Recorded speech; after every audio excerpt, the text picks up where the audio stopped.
If Shane Warne were to interview James Anderson's calf, there's really only one question he should ask. Calf, are you thirsty? Because that calf deserves a wild night on the tiles, courtesy of Warne's fellow Australians. Why? Well, let's talk about Marnus Labuschagne. When Labuschagne made his Test debut in the UAE against Pakistan, most Australian fans wouldn't have been able to pick him out in a lineup. His own teammates didn't even know how to pronounce his surname. Still a bit of an issue with that. Sure, he'd averaged almost 40 in the previous summer's Sheffield Shield, but it's no exaggeration to say that his selection was a bit of a shock. In fact, the general feeling was that he was mostly there because he could bowl a bit of handy leg spin.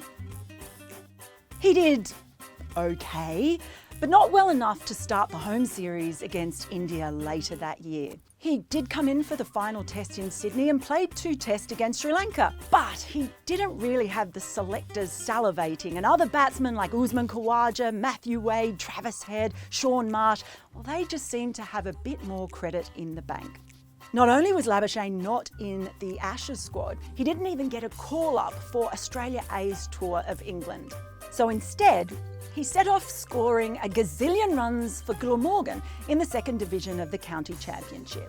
And as we all know, a gazillion runs in the 2nd division is only worth about a bazillion runs in the 1st division. And as any former Australian player will probably tell you, that's only worth about 78.62 in the Sheffield Shield.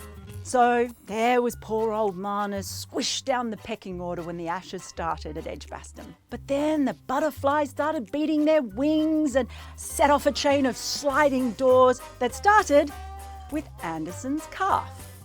Now, when it decided it wasn't really up to 5 tests and packed it in, well, that made England's dilemma of how to fit their best bowlers into the side a no-brainer.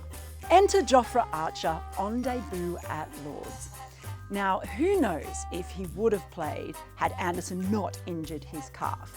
I mean, Chris Wokes, he has a great record at Lord's. Stuart Broad has an excellent record in the Ashes. Anderson would certainly have played, you would think, if he was fit. Besides getting England fans the most excited they've been about fast bowlers since, well, forever.